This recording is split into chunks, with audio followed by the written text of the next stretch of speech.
Welcome to the Cultivate Church Planting podcast. In today's episode, I'm joined by Clay and Janelle Worrell, the husband and wife team who are experienced church planters and awesome people. Clay is the executive director of the Calvary Global Network, and Janelle is the secret to his success. In today's episode, Clay and Janelle will offer practical advice for couples who are considering planting a church together.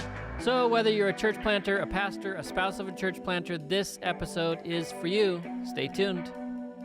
Welcome to the Cultivate Church Planting podcast, and I'm here today with my wonderful guest, Clay, and his beautiful wife, Janelle. Welcome to the podcast. Hold on.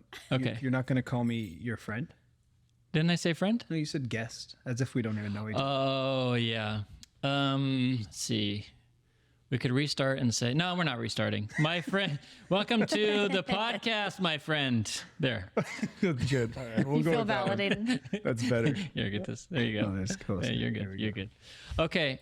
I'm so glad to have you both on the show. And Janelle, she is often on, from my understanding, podcast and in front of the video camera. She feels very comfortable doing this. She's she in her loves element it right now. She does, yeah. And yeah. I was wondering where you're going with that. Yeah. No, Yeah. she's been, can we say coerced into this experience? Yeah, I'm here under duress. That's safe to say. Yeah. Not really. I feel We need very to- safe. Here's why you're here, Janelle. We're going to ask Clay about his story of church planting.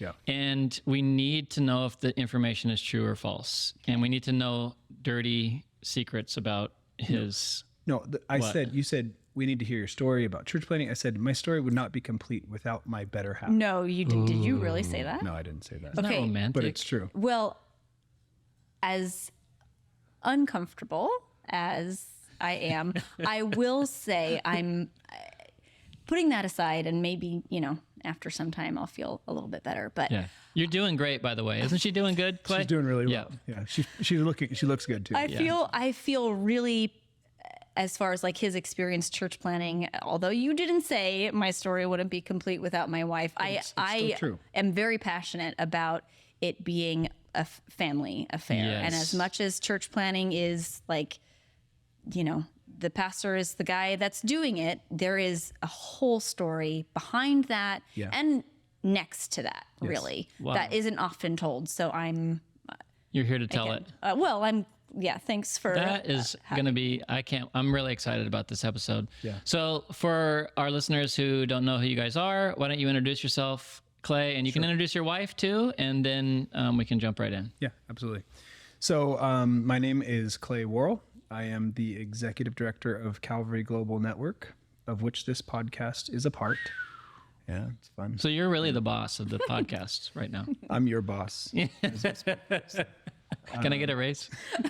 Yeah, I'll double your salary. Double my salary. Yeah, Great. of Okay. 0. And this is my wife, Triple it. Janelle. She's we've been married for a little over 15 years, over 15 and a half years now. Wow. And we planted a church together. Basically started planting a church year 1 of our marriage in Waterford City, Ireland.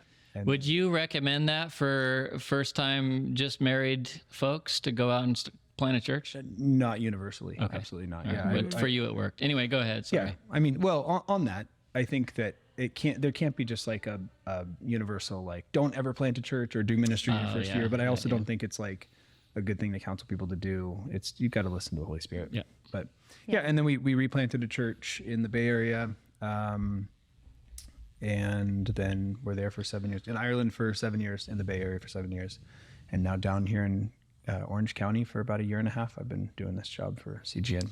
I'd love to talk about each of those church plants, but just before we do, I want to ask Janelle about herself. But actually, you were supposed to introduce her. Remember, that was the deal. I said her name, but tell us about yourself. Babe. She's more than just a name. She's more than just Clay's wife. That's amen. That is Okay. true. Hallelujah. I'm Janelle's husband. Yeah, You're right. No, let's be real.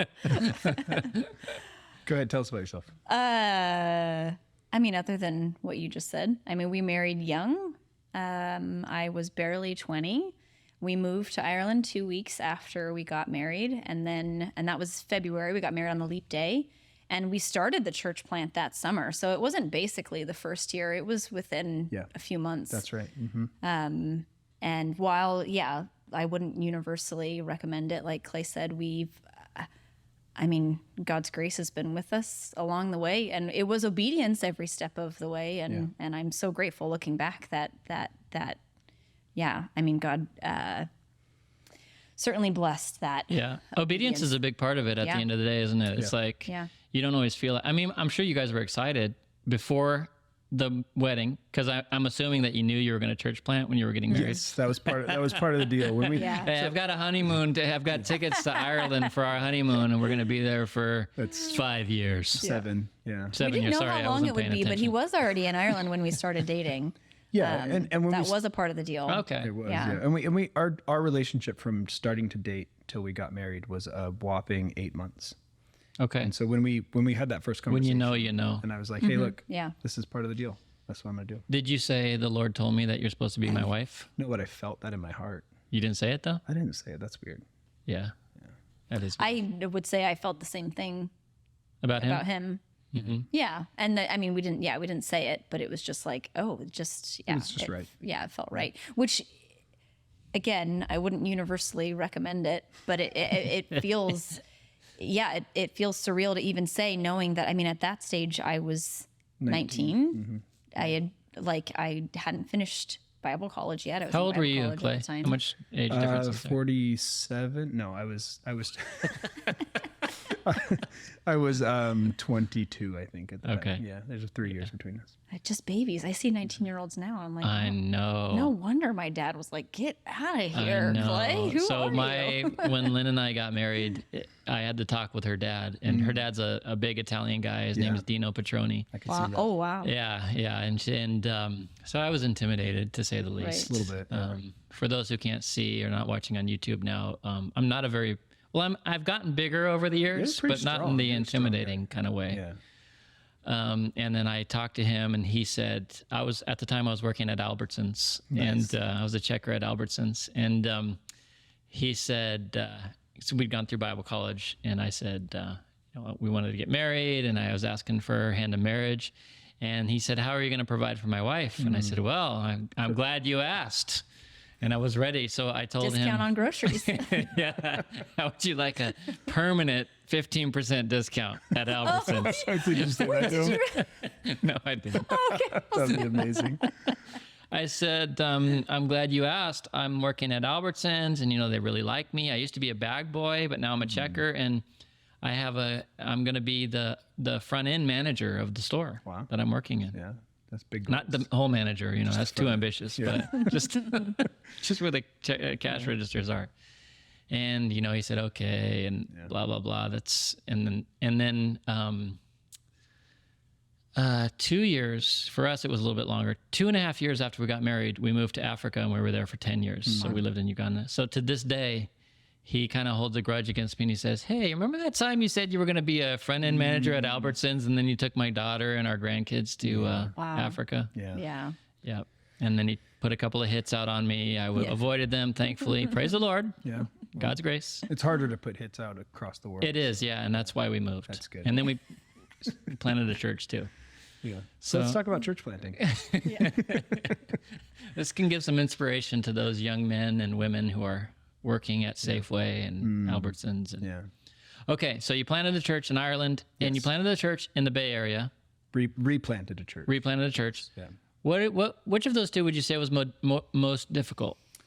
Just from my own curiosity. Yeah. Honestly, I would say replanting was more difficult than planting. Yeah. And it might have had to do with the season of life we were in, or I don't really know. But for us personally, I think that replanting was more difficult. I think Agree or disagree, Janelle? agree in some ways, but the reasons could have been, the reasons why are many. Like, we were young and naive when we were in Ireland, and it was a brand new context. And the first year that we were there, we spent with an Irish family learning Irish ministry. We were able to how is it done here by people that do it? We didn't go in with any assumptions. We learned all of that and took the time to do that. And then, when it was... For being young people, that's a huge show of maturity, to be able to go in to learn rather than knowing it all. Yeah. And that was the right people too. Yeah. Andy and Trisha Nugent we're still close with them. But yeah. And they were right from people. Ireland, and they taught you the ways, Leading the a language, church. because there's a lot of different kind of words they use over there. Right. Yeah. Yeah, I credit that, and I, excuse me, I talk to a lot of church planters now, in my role, and I have a passion for church planting as well, and I always give this counsel to them to go, especially if you're doing cross-cultural church planting, but always find somebody that's been there for a long time, ideally somebody who's from there originally, to learn from, and a safe space to make the mistakes you're inevitably going to make. Yeah. And I received that counsel, and I think I received it from Rod Thompson, if I remember correctly. He was at the Bible College at the time in the missions department, and we've had him on an episode talking about church planting. Yeah, he's in Europe. Amazing. Yeah, he was one of my mentors, and I think it was him who directed me to do that, and by the grace of God, I just listened and really felt like that's what we were supposed to do, and I would have not done it any other. So you got that advice ahead of time. I love this because that's what we're doing right now. Church planters are listening. There's a lot of young guys, young girls out there wanting to church plant. That advice that you're saying that you got was connect with someone locally if you can to learn the culture. And that doesn't just apply for, correct me if I'm wrong, that doesn't just apply for ministry overseas or on a mission field, but in different parts of 100%. even the United States. Yeah, that's what I was going to say. The difference between the second round, we're both from California. And so going to the Bay, it was California. And I think maybe subconsciously we made the assumption that that is something we know. And we didn't. And we spent like the first 2 years scrambling, like, where do we live? Because the Bay was a totally different animal than Southern California. And even then we didn't do ministry in California when we lived here. Like we grew up here, but we didn't, church plant or anything. So it was like a scramble for the first little while, and we didn't seek out those people. We didn't really know how or where. And again, it was all subconscious. It's funny because we didn't learn. We didn't learn our lesson, if you will, because we did it in Ireland because it felt like we should, but we didn't think about it. Yeah, that's interesting and I think the perspective is, in Ireland, we need it because we don't know Ireland. Right. But here in America, we don't need it because we know America, even the same state. Yeah. But you find those differences. I mean, believe me, we just moved to Florida, and it's a little bit different. A little different. Right. A little different. Florida. Yeah. It takes a while to find your legs, for sure. Yeah. Especially if you don't have someone telling you. Yeah, that's good advice. Connecting with the locals and learning. Yeah, regardless of how experienced you are, because I think, like Janelle was saying, that may have been our one of our key mistakes. Another, I think, thing that made it more difficult, and again, this is things that we've discovered through reflection, is, like she said, in our first church plant, we had no real expectations. We were young, naive, had all this energy. We came back after 7 years and a successful church plant by the grace of God. And at that point, I was still young. I think I was barely 30 when we came back. But I had all these expectations that I was, I think, putting on myself. And that I think to a certain degree, not in a bad way, but others kind of have put on me. People were making comments like, "Oh, you're going to go back to California. You're going to kill it. It's going to be great," and all this stuff. Yeah. Because those other schmucks back there, they've just been sitting around doing this. Here I am. I've been in Ireland. I planted the church. Right. Planted church in a hard context, and God was gracious. It's like, so we're going to. Maybe that's not what you thought. I just kind of put myself in your shoes, because that's what I thought when I came back from Africa. If we're honest, it's like, hey, and here I come. And then you get back, and it's like, oh, this is actually still hard. And and I'm not as great as I think I am. Not even close. Isn't that interesting? We tend to realize that we're not actually. And a replant even is very different than starting from scratch. Like there was a lot of breaking down that had to happen before the rebuilding was able to happen. Talk about that replant. Just did you come into a church that had been there for a long time? It was an older church, and what was the congregation size at that time? I mean, I know the Bay Area is completely different than a lot of other places that you can do ministry, but so the church was planted, I think, in the actually, if I'm not mistaken, it was planted as like an independent church back in like the 60s or something like that. It became a Calvary chapel in the 80s. It had gone through a number of pastors over the years. In its heyday, and it's like, kind of peak days, which was probably like late 90s, it was maybe a couple hundred people. It was never a big church. But isn't that, I mean, is that big for kind of the Bay Area with in the city? It's reasonable. Was it in San Francisco? We were in Pleasanton, so in the East Bay. There's big churches there. There's mega churches. The church was in Livermore to start. It was in Livermore. It was Calvary Chapel, Livermore. Yeah.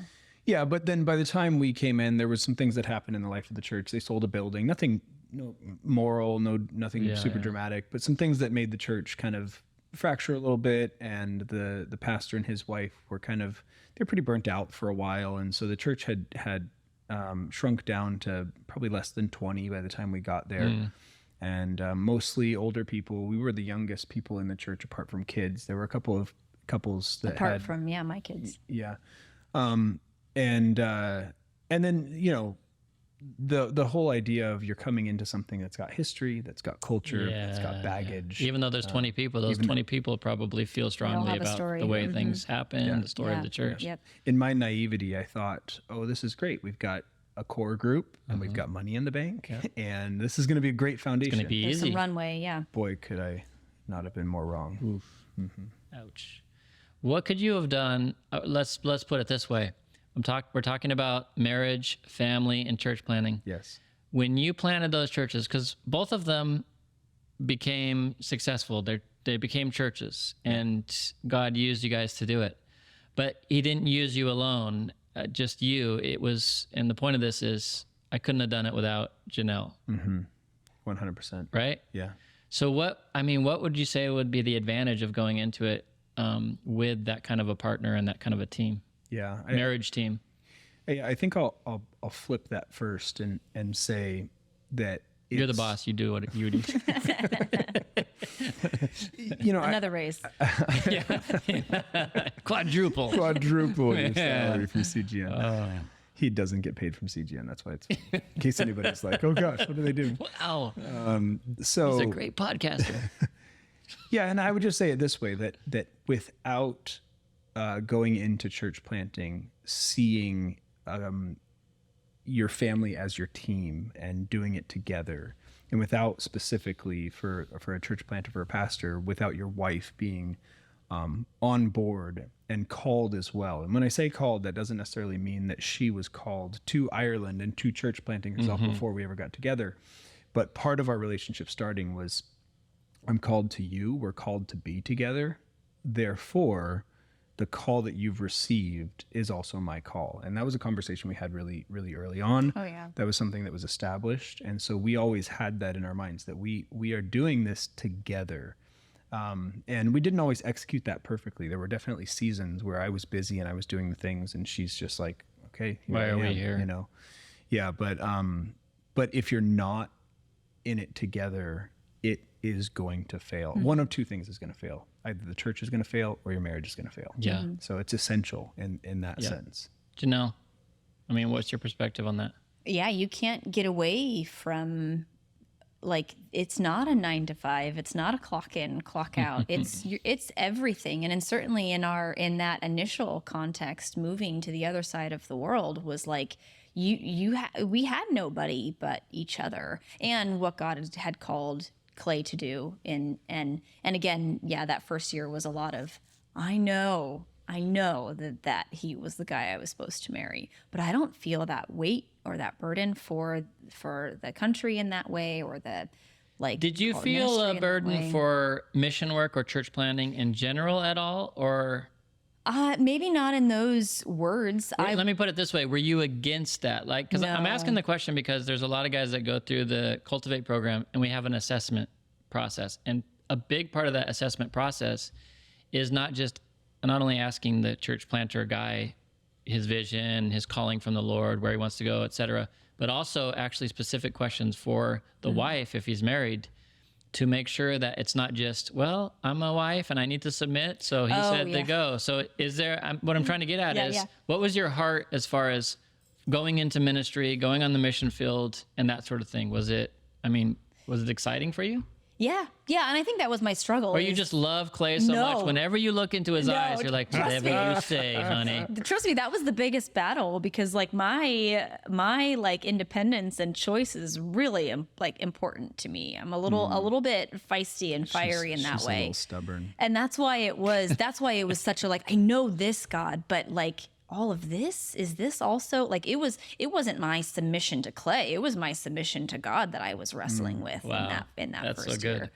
And but I mean, you know, throughout that, being in a different context, but then even being in the Bay too, like it's all of you as a person, and we're one, so it's all of us. It's everything that he feels. Who does he come home to talk to about it? Yeah. Me. Who is praying for him in that way, that can only know those things.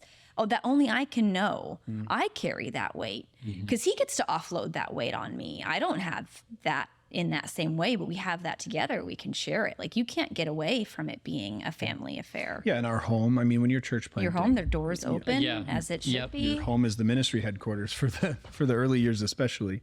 And what can we do to better help church planting wives? I mean, it sounds like, because and we kind of know this, we take it for granted. We've done ministry for a long time, missions and church planting and stuff. And we have strong wives. Yeah. And my wife is very similar to you in that sense of she's very strong. She's, how did you describe her? I don't want to say it. I don't want to be rude. So you know that Cat Stevens song, Hard-Headed Woman? You know, I am not aware of that. I cannot confirm or deny Here's that. the line. I'm looking for a hard-headed woman, one that will make me do my best. I'm looking for a hard-headed woman. I don't know what else to it. I don't know the rest. Don't. So that's the song for my wife. She's. Do you regretted ever singing that song? No. Yeah. No, but yeah, I mean, it's one of the things I love about her. And I'm such a bull in a china shop. We balance each other. Yeah. Mm-hmm. You know. The right combination can be very valuable. And that's one of the things we get to in an assessment is you're called, is your wife also called? Yeah. And I love that because it doesn't mean that she has to necessarily be called to specifically, like, I feel a call to Ireland. I feel a call to the Bay Area. Or I feel a call to missions overseas, whatever it is. But she feels called to you and to ministry. I think there's that ministry mindset and putting that as a priority. Yeah. Yeah, that's good stuff. So you asked how we can better support wives in this process. And honestly, I think that the fact that Cultivate is even taking the wives into consideration in this process that's huge, right? And including them in the conversation and assessing them as well. And I think that as we're looking at training and support and accountability, the fact that there's unique challenges and a unique calling on the wife of a church planter that is just as important and significant as the church planter himself. You know, because you can't. I mean, from my own experience, we can't do it apart from there. Yeah. Can the wife answer the question now? No, I was kidding. No, we'll answer it for you. Can you mute her mic? Just push the mute button and then we'll finish answering. Assistant. Go ahead. You can, you may. That was a little fiery objection. I don't disagree. We heard about you with your answer. See what I mean? I will say that, like, especially. We went to like a few conferences and stuff on the mission field, and I mean, even before Clay having his job now, all of his travel was conferences. And of course, once kids came into the picture, it got a lot more complicated to go to. But I've always specifically wrestled with, I mean, there's a lot of women's conferences out there, and there's a lot of pastors' conferences out there, but there's not a lot of both at the same time. And if there is, and I mean, this is why last year at the CGN International Conference, we provided kids services and sessions, because the partners, the wives in these scenarios should by default be made available to come to. Yes. Because the success of the ministry doesn't just depend on the head of the household or the head of the church, whatever, the guy. Yeah. It's the combination. Yeah. And at least for me, hungry for that. A women's conference doesn't meet that in that way. Yeah.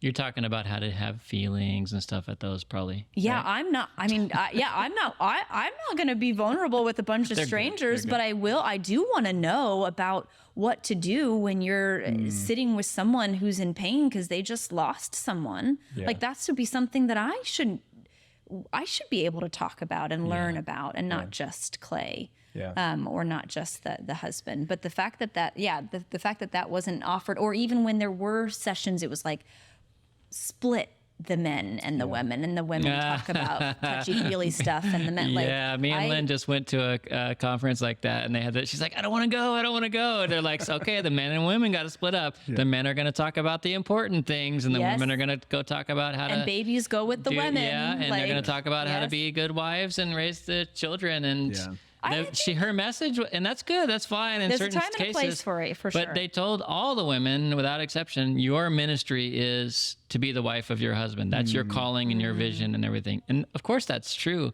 But, my wife actually has vision too. Yeah. She has desires of what she wants to do on the mission field or in church planting or in that sort of thing. Yeah, there's a lot more to that story. Yeah, there's a whole nother half. I don't think you can get prescriptive with half, whole, 3/4 or whatever of that calling that was missing by putting the women into a box like that.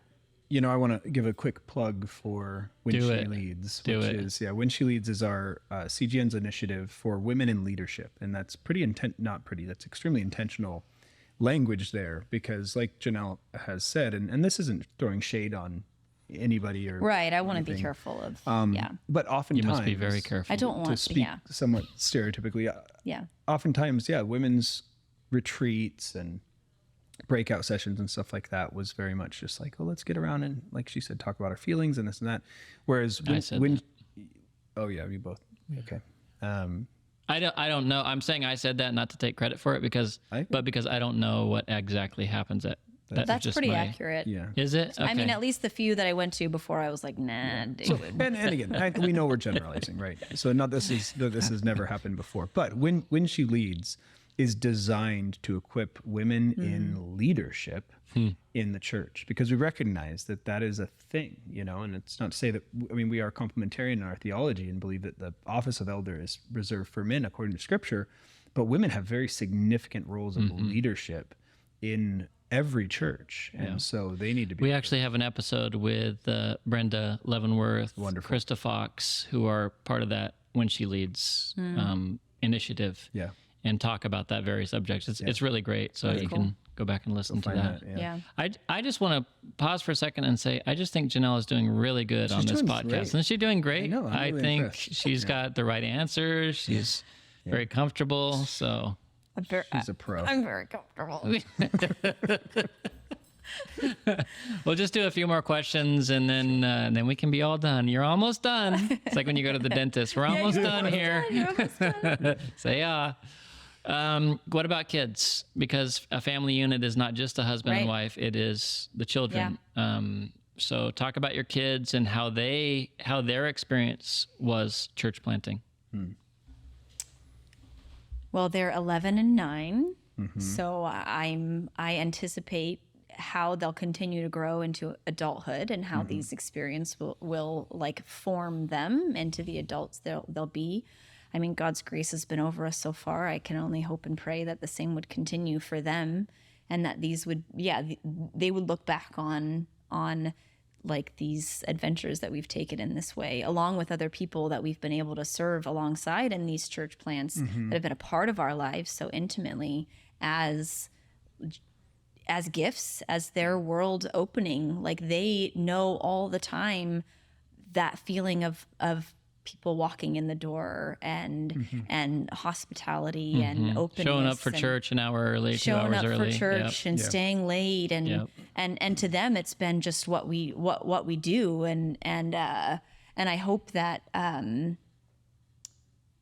mean they've had to see and feel something's going on, something's wrong, and we try to do our best to both to delicately expose them but also protect them, and I mean in every situation, depending on what it is can be handled differently, but I hope like if they look at their childhood, looking back, they'll see like the consistency of that open door and that like service of people and that community and living where you are and doing life with other people, and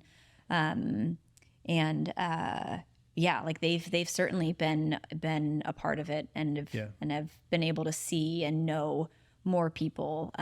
Because have they ever said anything to you guys? Because I have a few examples of my own kids. Have they ever said anything positive or negative about ministry, the work that you do, and that sort of thing? I mean, that you can think of. If not, that's okay. There's still time because they're no. There's the things that we've seen affect them, and this has made them resilient in a lot of ways. But I wonder if there's going to be perhaps some struggles that come with it as well. Is what Janelle mentioned, the people coming in and out of our lives, because we know with any pastoral ministry, that's going to happen, right? And it feels like it may be a little bit, I don't want to say amplified, but condensed in church planting, because anybody who's planted a church, that the team you start with, the group you start with, usually isn't around in 2 or 3 years. And there's a high turnover rate in church plants, early on especially. Yep.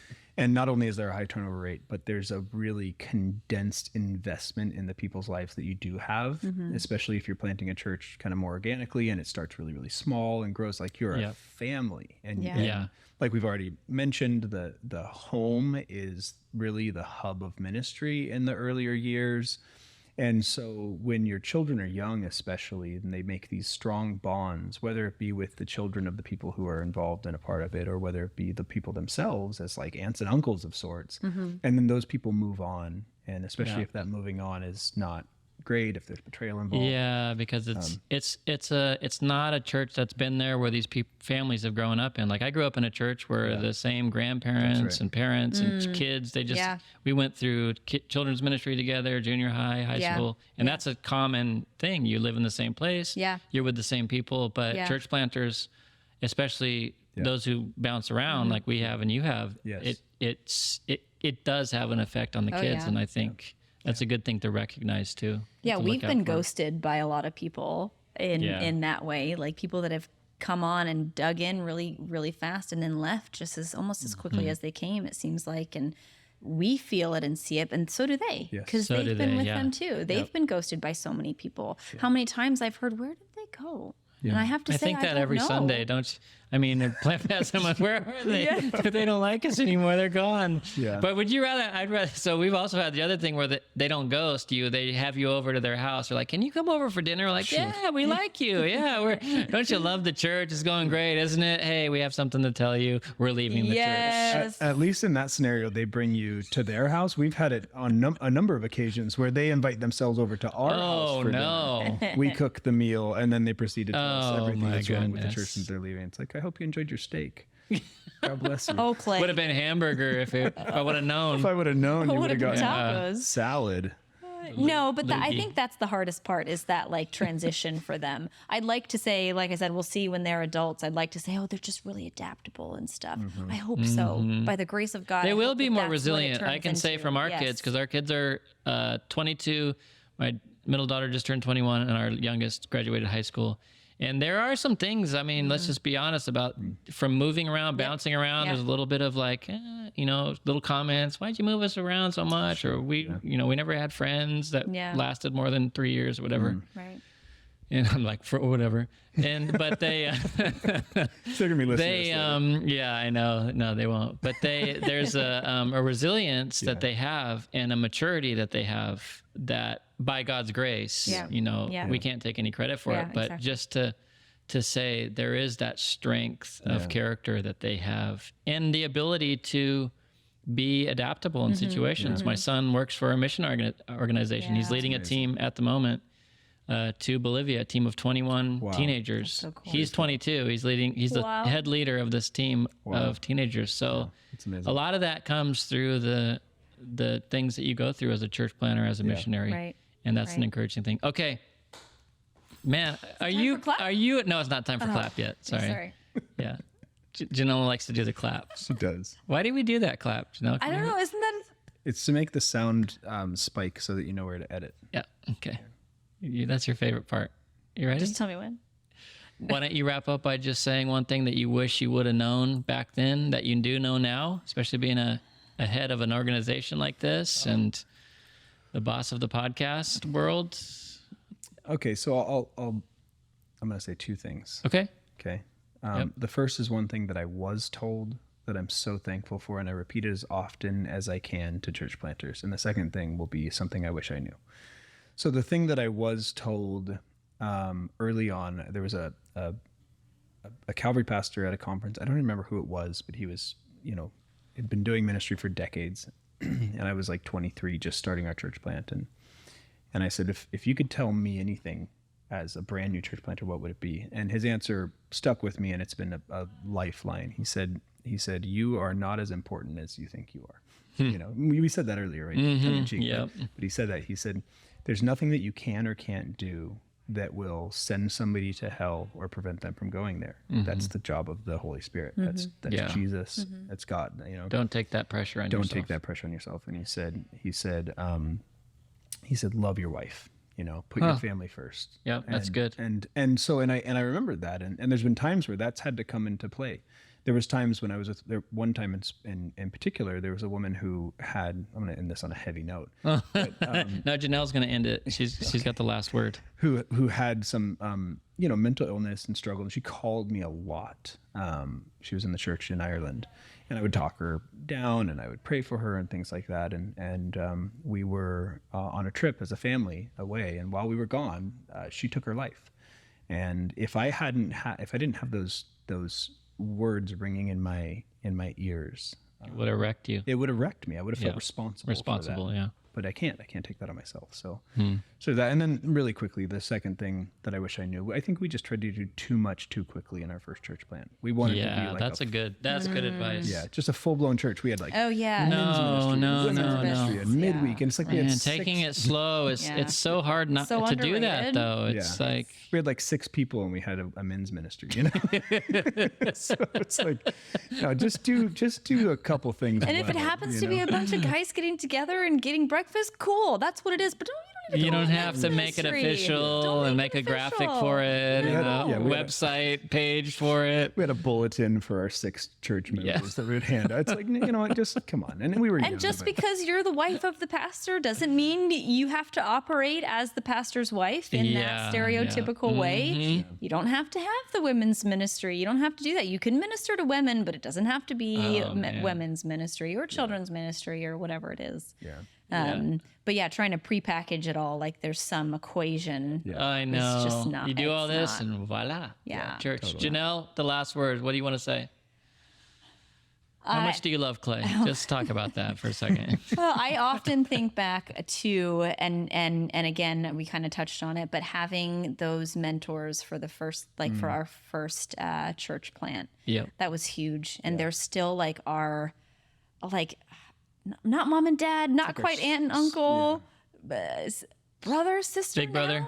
Yes, they're so valuable and still in our lives to this day. Beyond that, who they were, learning Irish ministry from them, and so finding those people, even if you're learning alongside them and planting another church, or working with them in their church, find those people that have been doing it for longer than you and cling to them. That's awesome. You guys are great. I'm so thankful that we did this. I had a great time. And hold on. She didn't answer the question of how much she loves me. Oh my gosh. Oh yeah. Could you please answer the question? You Please answer the question.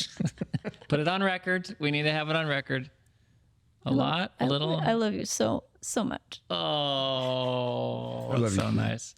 No, we have to do that at the end. That's at the very end. Okay. Thanks for listening to the podcast. Janelle, can you please give us a nice, big, hearty clap? Okay, let's see if I can just do the cup just right there. Perfect. Oh, thanks, guys. That was awesome. Great. Maybe